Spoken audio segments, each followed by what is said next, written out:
Welcome to the Room 250 podcast, where leaders of the industry discuss design topics in order to help creatives crush their design goals one pixel at a time. Today, you have myself, Arturo Pete Peralta, art director. We have Martin Bautista, also art director, and creative director of the Review Journal, David Patrick Sly. What's up, gentlemen? This is our official first podcast. I like how you pronounce my middle name. Guys. More excited. Patrick.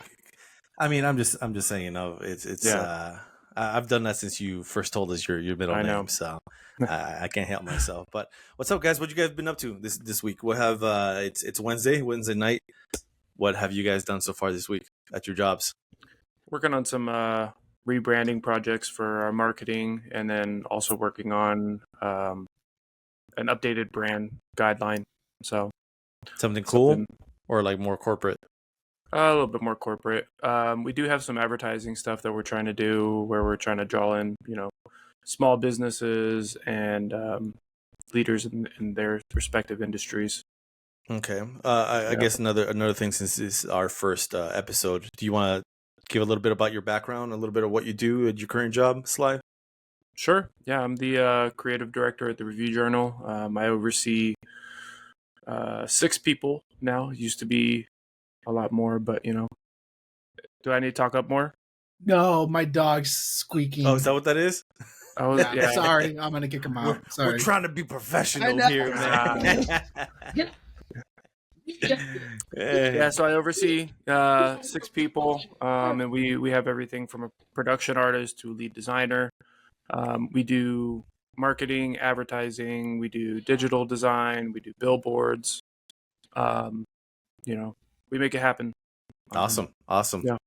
Martin, if you could tell a little bit of your position and where you work at, what you do. I work at Quillen Advertising, do social media, advertising, and PR.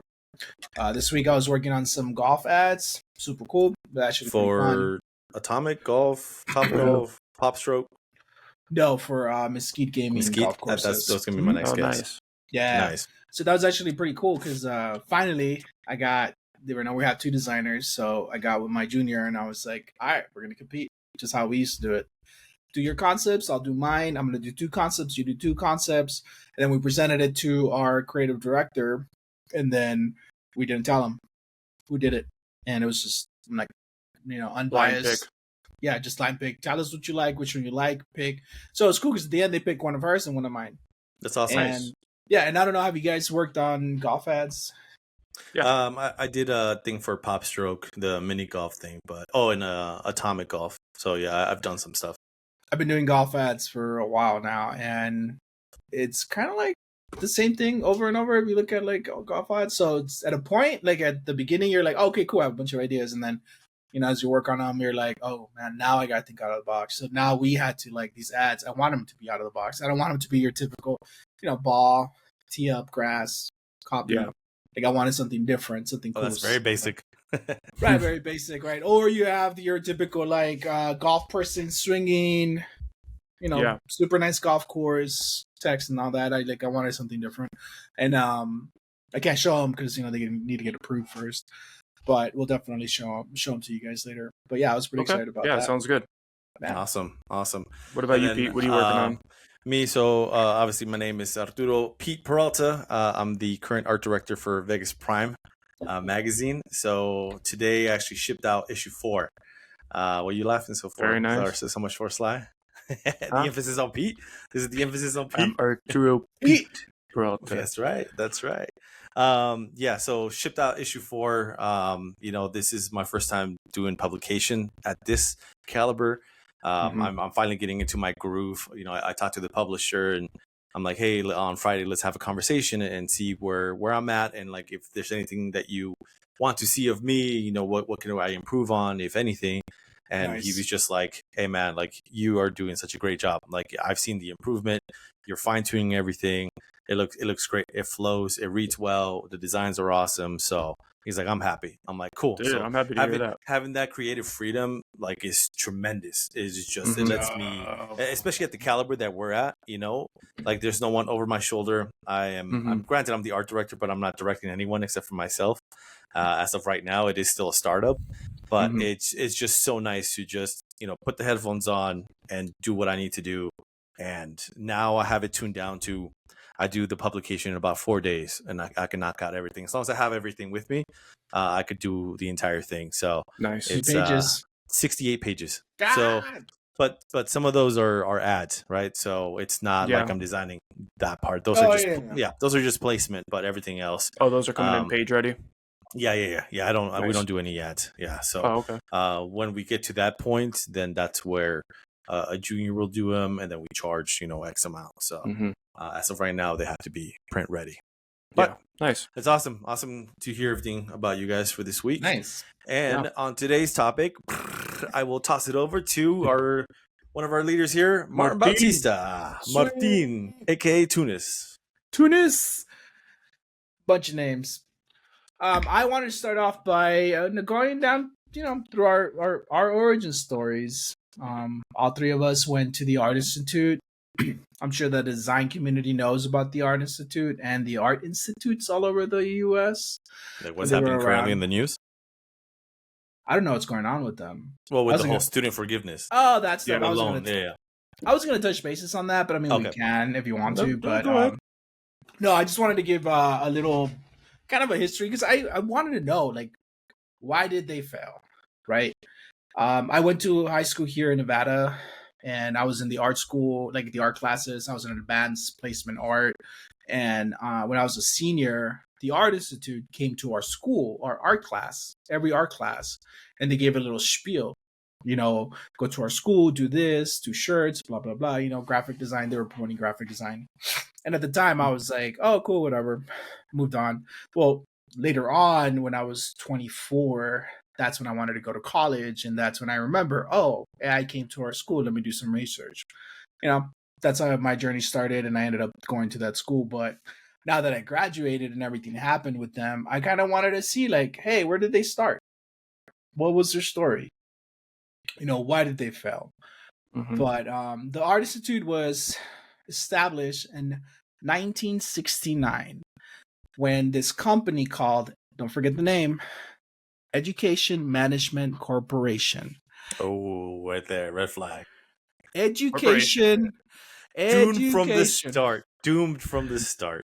Evil Management Corporation. Let's just call them Evil Management Corporation. Just kidding. I don't really know if they're evil. I didn't do a deep dive on them. But originally, or at their peak, they had 50 campuses around the U.S. And they had roughly about 80,000 enrolled students. That's 80,000 humans, right? 80,000 Americans that went to the school. That all had private loans. Student loans. So that's kind of like a little history of the big Art Institute. The Art Institute of Las Vegas was founded in 1983. And it was called the Interior Design Institute. And then later they changed their name from the Interior Design Institute to the Design Institute. I think I had seen them around town when they were the Design Institute. And then in 2001, they were bought out by, guess who? The Art Institute. Education Management Corporation. And then they converted over their name to the Art Institute when they bought them. So originally they weren't the Art Institute. No, they were something separate. Yeah, when they were founded, they were the Interior Design Institute. Now, I don't know if when they were founded, all they did was interior design or not, or that was the name. And I don't know if later on they were doing design. I think maybe when they became the Design Institute, they were, but I'm just guessing. But definitely in 2001, they were doing graphic design because I graduated in 2002. And in 2001, that's when they came over to do the little spiel, right? And then, so 2001 all the way down to 2017, and that's when they started having problems. I think around like the maybe 2010 and up. When did we graduate? We graduated 2012. 2012, yeah. 1 2 1 2. Yeah, 1 2 baby. So in 2017, that's how dirty this company was. They sold Education Management Corporation to the Dream Center, and this is a company based in LA, which the Dream Center tried to say. It seemed like they tried to save the Art Institute of Las Vegas, and with the teachers, also the teachers were trying to save it for the students because we had good teachers here, right? Yeah. During our time frame. Yeah, during our time frame, we definitely had amazing teachers. Yeah. Mm-hmm. So knowing that we had really good teachers there, I'm assuming that they were trying to save it because I'm sure they felt bad for the students. And I mean, that was their job too. So they tried to save it, but then the government told them, stop enrolling students. And they kept enrolling students. And then they forced them to shut down. Okay. So that's a little of history about AI. And also according to the national... Go ahead. When did AI close here in Vegas? Closed. Sorry, I didn't touch that. So it was sold to the Dream Center in 2017, and in 2 years they closed it down. In 2019, they closed it right before COVID. Oh wow. Okay. Yeah. But the Evil Corporation, or whatever the name was, let's go find out what their name was. No, we know who you're talking about. They sold it to the Dream Center and told them that they were still making like money. So they kind of ripped them off when they sold them. It sounds like, which is kind of messed up. Yeah. And then when the Dream Center got it, they were like, "Oh, snaps!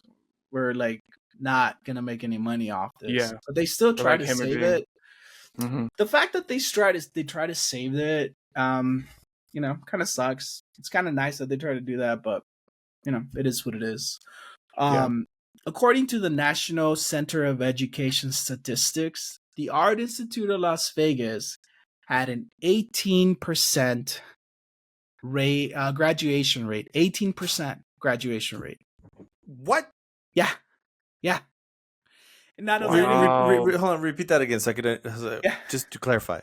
According to the National Center of Education Statistics, the Art Institute of Las Vegas had an 18% graduation rate. Oh my God. Holy shit. Yeah. So we're like amazing. Right? I know, right? So we're in the top 20. And from that 18% that graduated, 18% of that group had a default rate on their loans. Wait, really? 18% of that 18? Or 80% of that 18? No, so 18% out of 100 was defaulted. So almost 20%. Oh, okay. Gotcha. Mm-hmm. That sounds about right. Damn. Okay. Yeah, Sonia almost went to the Art Institute as well. My wife, for people who don't know.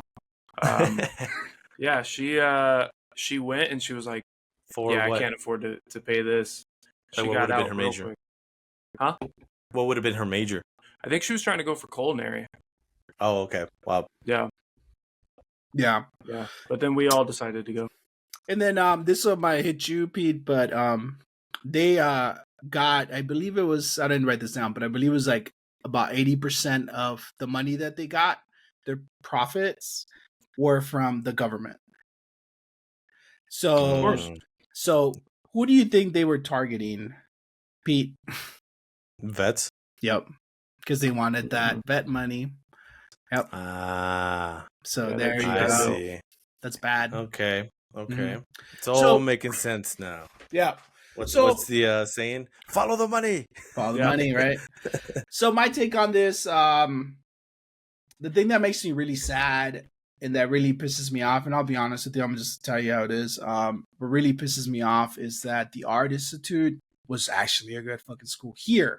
The Art Institute of Las Vegas. I can't speak for the other ones, but the Art Institute of Las Vegas was really, really good. And that makes me sad because I don't know this for a fact, but I feel like what the Art Institute did across the country was this company took over all these art schools, bought them out because they were already established schools with some students, bought these good schools out, and then they churned it for profit. Like all these other companies do. Greed. Just make money.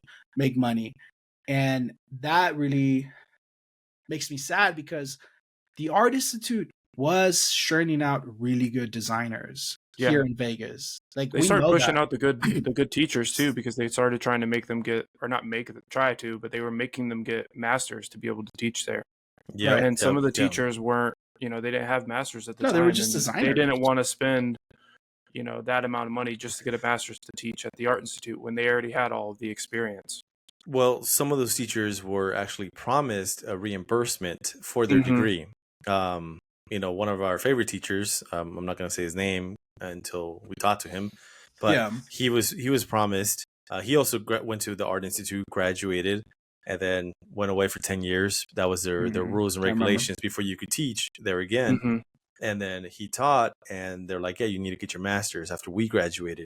And he's like, okay, you know, I'll do it. And he did it. And then they were like, yeah, we're not going to pay for it after he had gone his master's And spent all that money. yeah, spent all that money. I'm like, Yeah. dude, that's dirty. And they pushed out the good teachers. Like there was, you know, I think, because you guys were in the graphic design major the entire time, right? Yeah. Yeah. Mhm. Yeah. From Did you day guys one.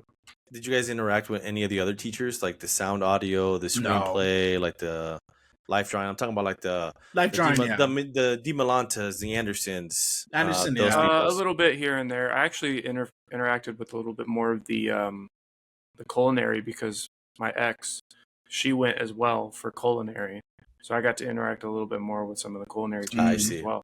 Yeah. Okay. But they were the same way. They, you know, they had the really good experience from working in the field for so long, and then, you know, the same thing. They needed to get their masters. Yeah. Yeah, because I mean, again, you know, at some point, Martin, I remember when you and I were roommates, you know, and we talked about this about the Art Institute and like how much tuition was there, and you're like, you know, it's not fair, you know, having to pay this amount of money for the education that we got. And I pushed back against that, and it's because no, we can make that money, maybe not here in Vegas, but you have the opportunity to make that. Like, I mean, if you go to LA, if you push it, LA, or you know, you're making six figures, you're making more than six figures. I think the highest I've ever seen for a creative position was like $320,000, working for a big studio in LA. So I mean, granted, you know, you have to move to a big city, but it was also the talent that taught us of where we're at now that helped us get to our career. Because if we would have gone to and not to bag on them, but like a lower tier class of like CSN or UNLV, especially UNLV, I don't think we would be doing what we're doing right now. You know, if everything was still the same, but we went to UNLV, I don't think any three of us would be in the positions that we currently are. Because that talent that taught us was immaculate. I mean, they knew their shit, they knew what they were doing, and they cared about the students too. Especially those ones that wanted to do this for a living and wanted to shine. Like any other major, you know, you'll have people that study and then just kind of drop out and do something else, and you know, they have a degree in graphic design, but they never used it. And I guess now I see that where it's at 18%. You know, like luckily us three were in that 18% because we went on and you know, launched our careers while others switched. And I mean, one great artist that I knew graduated and then he became a security guard for Ross. And I was like, dude, like, what are you doing, man? You know, you have a degree, $90,000 degree, and you're working as a security guard. Like, I don't know, dude. I'll disagree with you there, Pete, because what I've noticed being around the design community and going to these portfolio shows and stuff, if you have the drive, it doesn't matter. It doesn't matter, but it doesn't. Your drive is more important than the quality of education that you're getting, because I see it in the students that are very dedicated to design and they love it. They find a way to get there, to up their stuff and be better. Like, I'll tell everybody, like, when I graduated, I was mediocre. I wasn't the greatest. You guys know that. Facts. Yeah, I sucked. And the reason you didn't suck. You still needed a couple of hours. Have the drive, yeah. So you didn't have the drive. So I'll tell you that with the high level of education that we're talking about, and I still struggled, and then I still struggled when I graduated. But everybody's story is different. Everybody walks a different path, and my path was I was going to work. Maybe it's an excuse that I make. I had to work. I had to go to school. I didn't have time to do anything. You know, I didn't have time to focus on design the way I would have wanted to. But it might be an excuse. I don't know. But no, I can tell you did. You had other things before design. Relatively good paying job. And I had a good paying job, yeah. You had a At that time. relatively good paying job, which was kind of I don't want to say distracting, but it was distracting you from focusing, on design, because you've talked about it before. Once you left that job and came to work like full time at the Trop, We'll talk that's about when that that. drive kind of We'll talk came about that in over. another episode. We'll call it something heartbreak Martin's and Awakening. heartbreak Martin's and Awakening. triumph and heartbreak. There you go, episode 2. Episode or whatever, triumph and heartbreak. Yeah. But the other thing I wanted to talk about is like our own personal journeys through AI. Like this, the good, the bad, and the ugly. Like when I went, like literally when I was like, oh, I gotta do something with my life. What do? Oh, let me check out AI. I literally on a Monday, I Googled AI, send them an email. On a Tuesday, I was already in AI in their sales office talking to somebody sitting down. And I was a little lost. I liked art. I always draw. Like I said, when I was in high school, it was advanced art. I used to like drawing people. So I knew like I wanted to do something in art. But I always grew up people saying like, oh, you're gonna be an artist, you're gonna be broke, you're gonna be hungry. Yeah. There's no future in art. So I always did art knowing that it was a hobby and it wasn't gonna really lead anywhere. So when I went to the Art Institute and they were like, hey, you could make money with your art. We'll teach you how to do it. I was like, dude, that's fucking dope. That's like a fucking dream come true. Because all my life, everybody's been telling me, if you do art, you're a loser, you're going to be broke, you're not going to amount to anything, right? So then my saviors there telling me, hey, we could help you make money with your dream. And I was like, dope. But the lady that was talking to me was like, well, what do you want to do with art? I'm like, well, I'm not sure. What could I do? And she's like, well, do you want to put your art like on shoes or on t-shirts or on posters? And I was like, yeah, that sounds cool. Okay, cool. You're a graphic designer. You should be a graphic designer. Oh, okay. Do you have any questions? She's like, do you have any questions for him? I'm like, well, what's your graduation rate? 100%. Literally. What's your graduation? 100%. I didn't even finish it. What's your graduation? 100%. I was like, okay. Hey, dude, I was a dumb 24-year-old. Yeah. I was like, oh, okay. It's a private school. I don't know shit about college, bro. I also grew up poor. So I'm like, this is how I saw college, right? Private college. People that go to the school are probably really serious about their education. And I did believe that the graduation rate was 100%. Because I'm like, this is an art school, right? I grew up thinking that people that went to art schools were people that were really serious about their craft and nothing was going to derail them. So I was like, okay, cool. Called in Monday, interview Tuesday. Wednesday, I was in class taking my math class like that, bro. But so they got you through an get this money. Yeah, I got that money, bro. Yeah, so they got you through an advertisement. They didn't go in, or they didn't like come in, and you didn't meet with anybody prior. Yeah, no, they got me through an advertisement. They got me in high school. They came to my high school. They went in front of our art class, and they were like, "Oh, we have this art institute, and you can come and learn to be a graphic designer." I told my mom about it. She was like, "Oh, you could do art for a living." Right. Like, yeah, but I'm also want to be like a mechanic. So I was also looking at a mechanic school. I need a grease monkey. Like cars, airplanes, machines. Yeah, like cars. And okay. I told my mom, I wanted to be a mechanic. We had a person come from a school in California come to the house and like talk to me about. It was probably the same kind of thing. It was like a for-profit mechanic school. I don't remember what the school was, but it was that and the Art Institute. My mom pushed me into like the Art Institute, and I think I had like a month off from graduating high school. Probably not even that, to going to the Art Institute, and like already signed all my papers before I even graduated. I was just going. Wow. Yeah. Wow. Holy moly. That's quick. Yeah. So I didn't get really any time. I just went straight from high school to the Art Institute. Sorry, go ahead. And yeah, I was going to say, and how did they get you, Pete? Well, I was going to ask both of you guys, like, did you go visit the school first, or did you just did the stuff online and then you're like, yes? Yeah, no. I went and visited the school. Yeah, I went to visit the school. How did you feel when you walked in through those doors? Fucking dope, bro. Like, fucking dope. Yeah. It's fucking dope. I was an impressionable 17-year-old kid, so I was like, this is so cool. It's like, dude, these are my people. This is my tribe. You're walking me down the hallway. You're telling me, like, hey, look at all this art. This is art done by, like, the students. And I see all the levels. I see really shitty art, really good art. And I'm like, whoa, this is fucking dope. And then she tells me, yeah, every couple months we change it up, and everybody could submit, and then You can put your artwork there. your artwork could be up there, and I was just Yeah. like, whoa, I wanted my mind artwork blown. up there. And then they told me the whole like celebration when you graduate. Yeah, when we graduate, you do it at the mall and the strip, and like it's all dedicated for you, and all these companies are gonna come look at your work. And I was just like, whoa, they have their shit together, bro. I want to be here. That's how I felt. Nice. Yeah. Nice.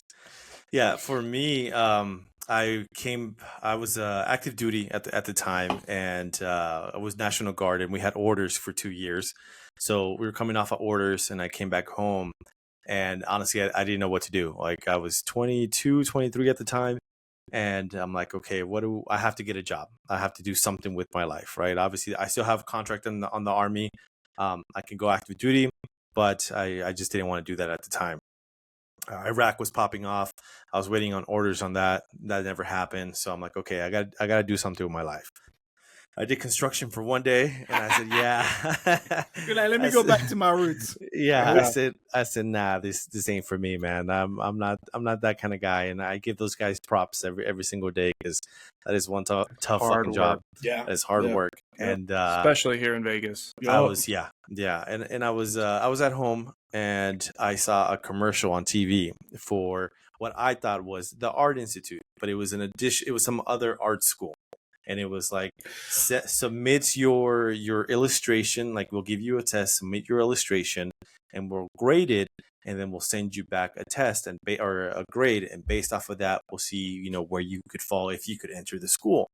So I typed in the Art Institute, thinking that's what it was, but it was something else. I think it was the Art Academy. Was it the Academy of Arts? Something like that. Yeah. Something like that, right? And so I entered the Art Institute, and I submitted my information, and the next day I got a call, and they're like, hey, we saw that you submitted. You're interested in the school. When can you come check out the school? I'm like, oh, you're not going to go next week. Didn't realize it was at Henderson. Checked it out, and when I walked in there, and I was getting the tour, like what you said, Martin, these were my people. Like, for the first time in my life, I was like, well, besides the Army, I was like, yo, I belong here. Like, I wasn't the best kid in high school, and I was like fighting and not paying attention, and I'm pretty sure I have ADD. And ROTC helped me a lot in high school, but then going through the Art Institute, I was just like seeing stuff on the wall, seeing the recording studio, seeing the blue screen studio, seeing the audio studio, seeing the life drawing studio, seeing the sculptures and everything, and seeing the library, and I'm like, holy crap, man, like, this is where I want to go. This is awesome. I was illustrator at the time, and I'm like, I could draw pretty well. I could come here. But I wanted to go there for animation. I wanted to animate for The Simpsons. That was my goal. I was like, I'm going to be an animator for The Simpsons. And when I joined the AI, I think The Simpsons weren't sure they were going to be renewed, and I was like, man, I got to graduate soon, because my goals are going to fade away, there. Right? Yeah. And then I that or Pixar, I'm like, I want to work on movies, I want to do that stuff, and so I went originally to AI for animation, and then when I failed advanced 2D animation the third time, which was pretty common, I said, yeah, this isn't for me. And the class before that was sculpture. And when I took sculpture, and I saw some of my fellow classmates design and sculpt stuff that looked like it belonged, like, to be sold already, I knew that my skill set was not there. I'm like, I suck, dude. Like, I suck. I can illustrate and I can hang on certain things, but when it came to sculpture, that defeated me. And then 2D animation, switched over to graphic design, and just never looked back, man. I thought it was amazing, and just ran with it ever since. Nice. And I did get my stuff displayed on the wall, like, or in the galleries three or four times. I want to go back to something you said. You said, you flunked out 3 times, and that was pretty common. Yeah. Were there a lot of people that were going into that class and like not making it through, and they're like, well, I don't know what to do?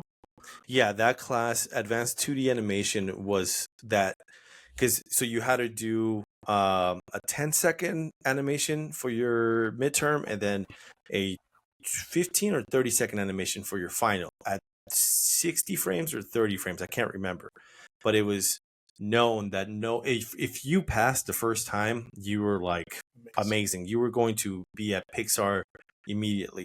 But Really? it was not common for you to do that. I want to say Yeah. maybe I knew 2 people that passed that class the first time. And in the years that we went to the AI, and I still like kept in touch with some of those people. But it was very common that you would take that class 2 to 3 times before you passed, because the grading was just so hard.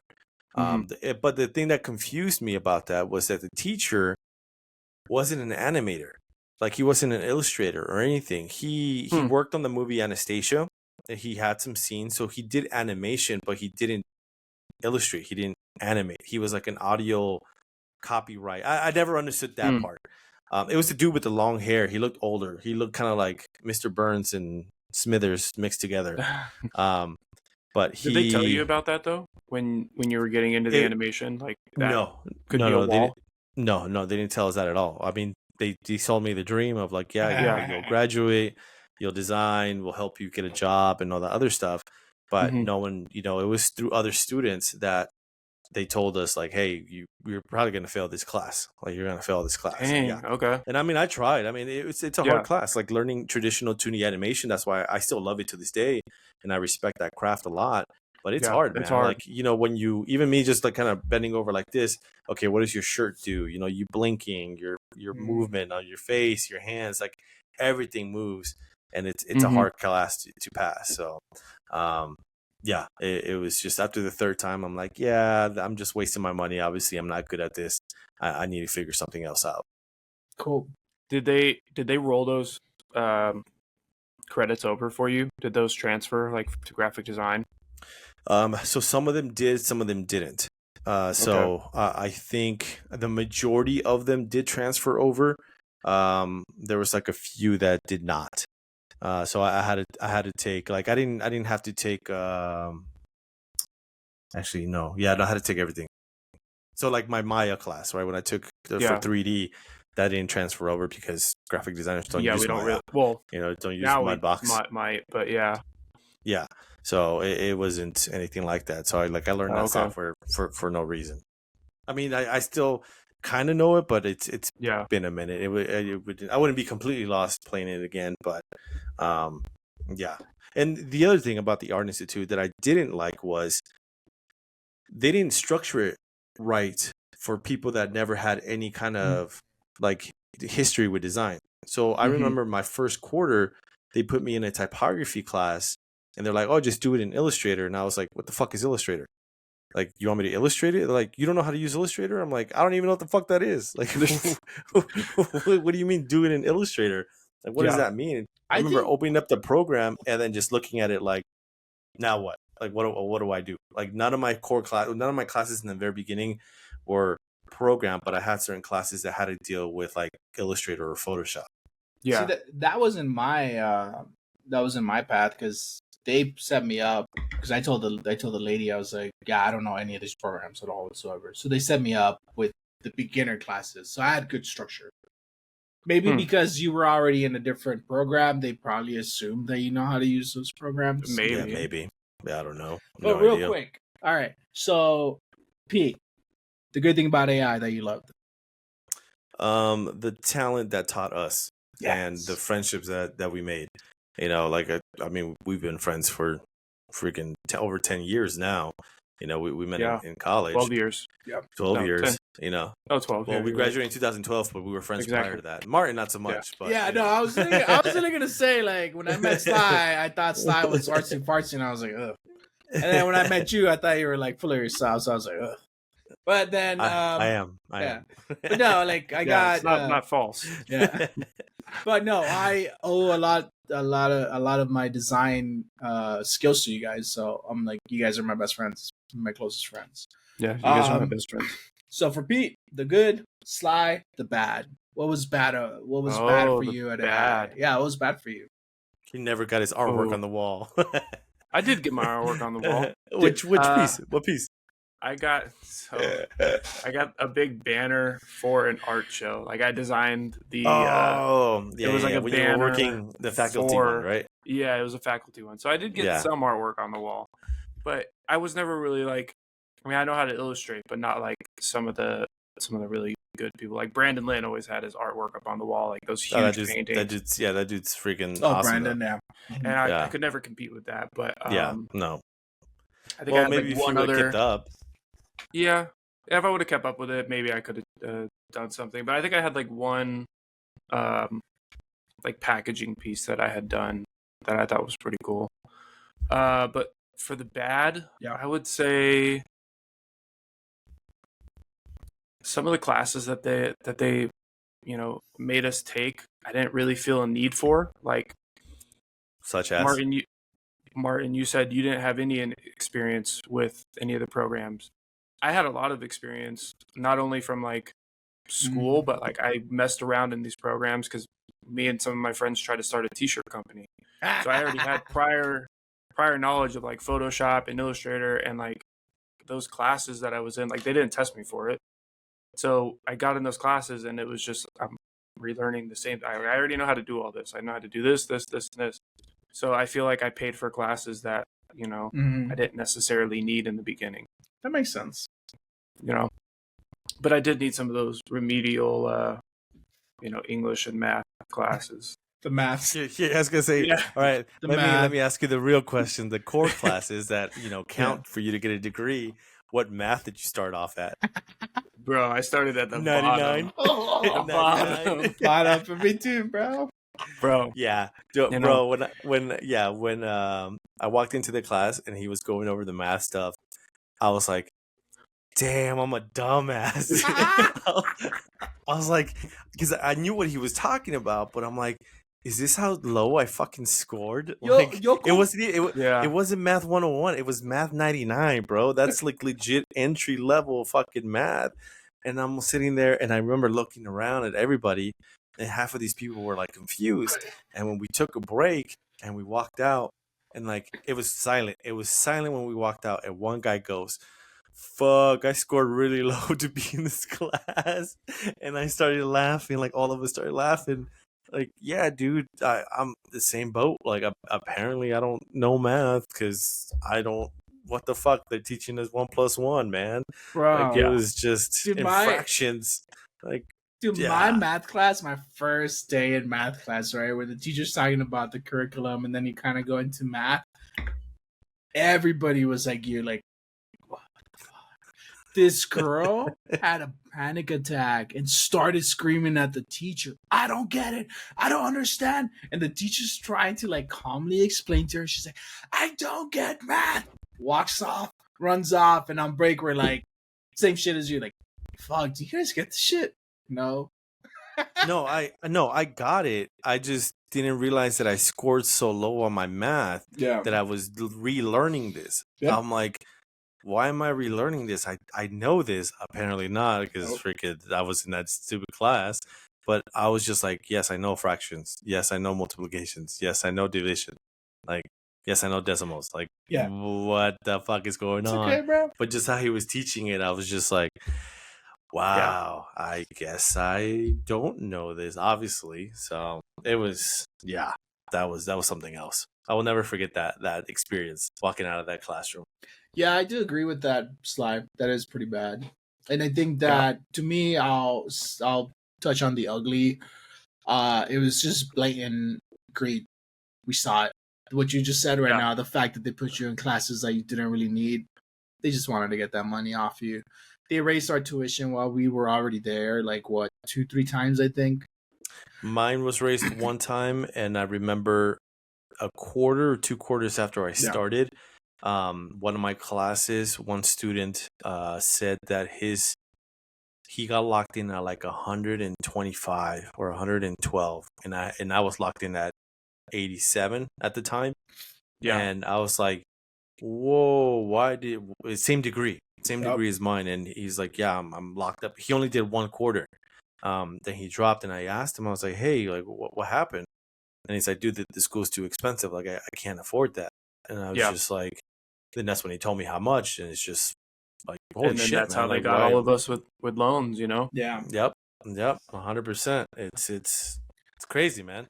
I don't regret going to that school. No. Though, even Mhm. after all this, and I Mhm. was paying my student loans back, but it's I don't regret it. Like, again, the friendships that I made, the competitions, the talent that Mhm. taught us, it was worth it in my opinion. Maybe not $97,000 worth it, No.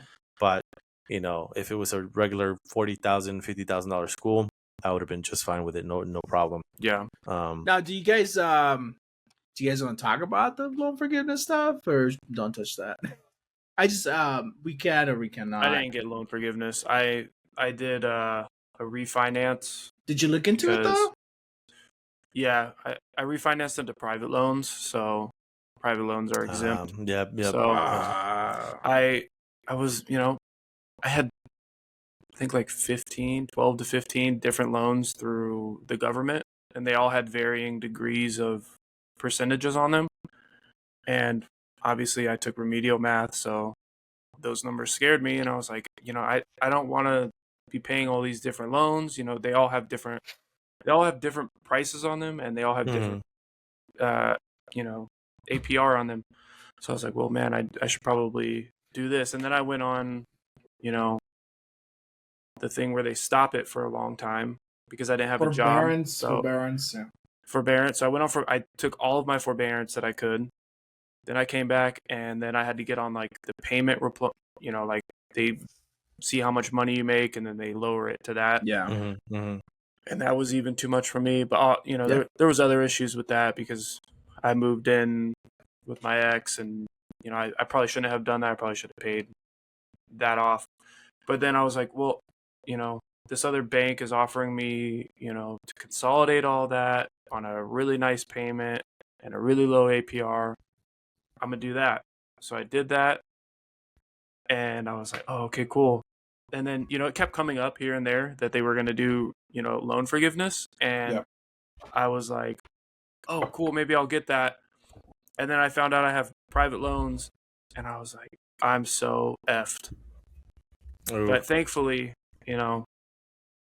through some stuff me and my mom worked out, we were able to get it down pretty low. So I think I only have like 12 grand left. Nice. It's not bad. But I was probably locked in at the price that you were talking about, Pete. The higher price. I mean, I had Uncle Sam pay for some of my stuff, obviously veteran and shit. But then, I was making payments on my stuff, and I had about $25,000 left to pay off. So I thought about it as a car. Like, I'm paying off a car. Yeah. And the way that I'll say it is that it's bittersweet. I didn't ask for it. I wasn't out there marching and saying, hey, forgive my shit. To me, I borrowed this money. I got my education. I need to pay back this money. But I'm also not going to bitch about it. Like, hey, they took care of it. Again, it's like finding a $20 bill on the sidewalk when you're just walking your dog. With a little bit of poop for you. Like a little bit of poop. Sure. I just want to say, about. Before you go on, I am not mad at anybody for getting it. I'm glad that everybody's getting it. And, I wish I could get it. I'm just bad that I got, I wasn't smart about it, and I didn't keep my loans. No, you can't be upset that you weren't smart about it. You did what you thought was the right move for you at the time, so you shouldn't regret it. That was a good solution for you. Like, really, like, smart. Yeah, it did work for me at the time. Yeah, I mean, it still works for me. I'm still paying it off, but Now, Pete, I just wish I was part of that group. Pete, I think that you could even get a refund for what you paid. I'm just gonna put I'm just gonna put it out there. You don't need to answer. It's in your court. No, so what I've read, like, conflicting reports. There's stuff that says nothing. There's stuff that says a certain amount. There's stuff that says the full amount.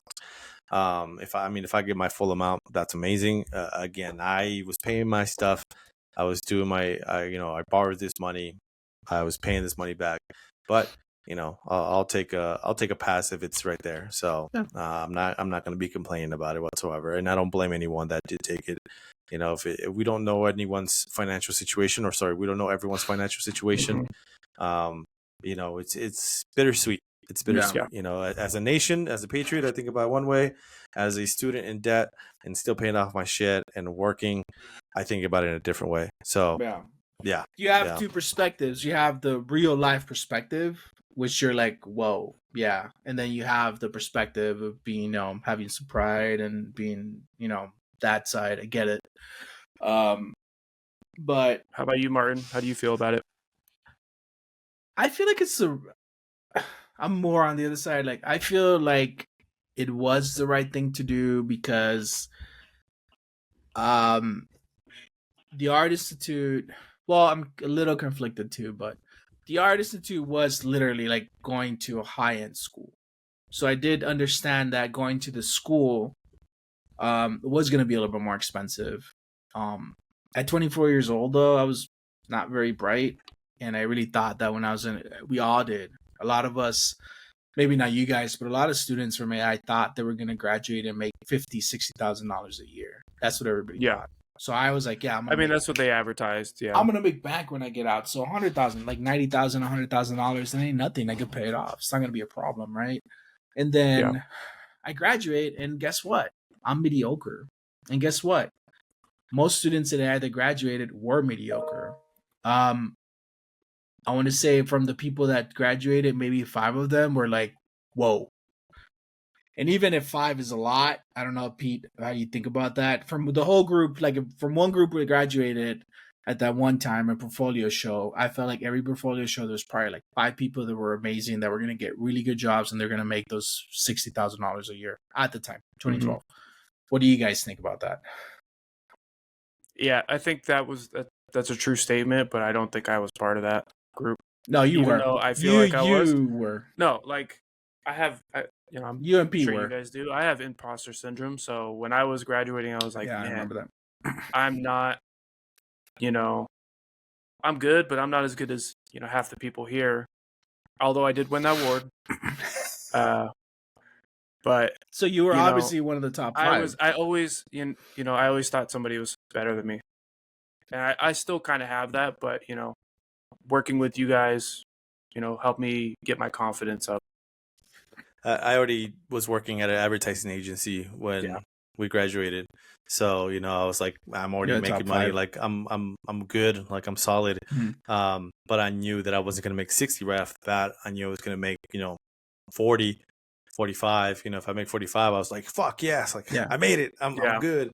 At that time frame. So, but yeah, no, I had a job already, so I knew I was good enough. But there was a time where I was just trying to get an internship and no one wanted to hire me. Mm-hmm. I'm like, hey, I'm working for free. Like, come on. And shitty students. I was like the opposite. I was getting internships. I wasn't getting hired anywhere. People just wanted me to work for free. Yeah. So that's with you guys that were good designers that graduated already, like feeling really good about your design, and you guys were like, yeah, I'm good.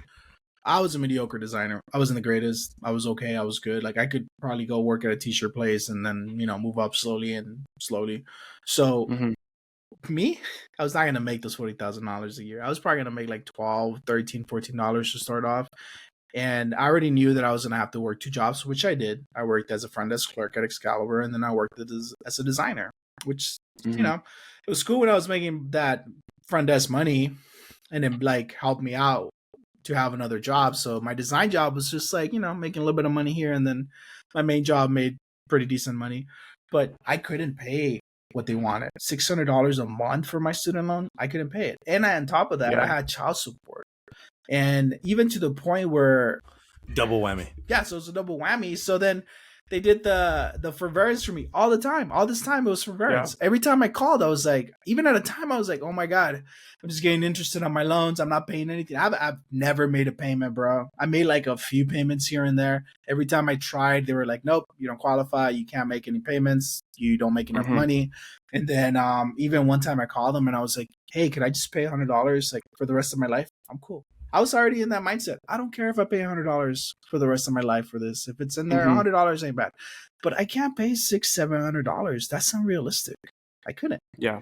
So when I got the news, when Pete told me like, hey, check your email, and I went and I found it, I was like, wow, that's awesome. But it also felt like it was the right thing. How much did you have left? The whole thing, bro. $90,000.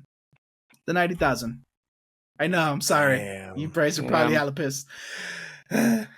So but it wasn't like, oh, I'm not gonna pay that shit. No, it's like, hey, That's exactly what it was. What are you No, talking it Yeah. wasn't. No, it wasn't that, I bro. wasn't gonna pay it. I literally told you. I was like, hey, I can't pay $600 because I can't afford it. Could I pay you guys $100 every month? And then they were like, no, Yeah. you can't. You can't pay that.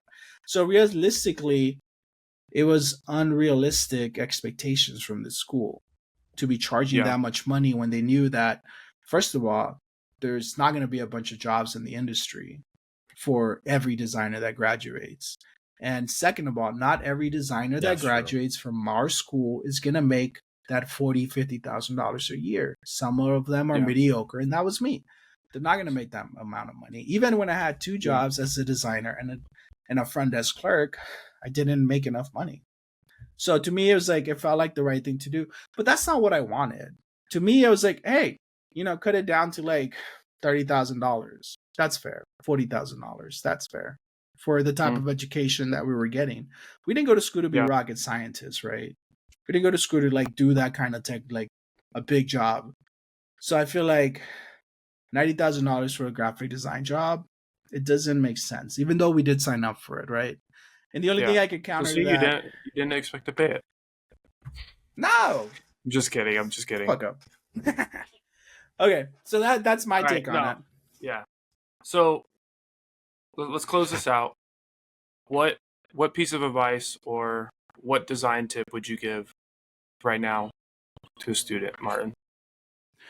Well, I wanted to do like some random knowledge that I learned this week, and my random knowledge is, which kind of ties to design, because when you're designing and you're always busy, you don't have time for yourself, for your mental health, right? And then we're in mental health month this month, so I found this video that talks about how exercise gives you a healthier brain. So that's what I want to talk about. If you're a designer and you're stuck at home designing 8 hours a day or 10 hours a day and you don't have time to go out and do some activities, do so. The more you're stuck at home, not having time with your friends, your family, not having adventures, your brain shrinks. And that's how you get dementia. That's how like you get all these like mental issues. I always try to be happy, but there's times where I go through my mental shit, right? And I like, and I shut down, and then I kind of like start thinking and I start analyzing myself. And I'm like, you know what my answer is every time? I need to go outside. Work out. I need to work out. I need to go out to Red Rock. I need to go rock climb. I need to go hike. And that shit always fucking helps, dude. It's called fresh air. Yeah, fresh air. Yeah. That's my advice for our designers that are always in the grind. Get out of the grind and go out there and have some fun.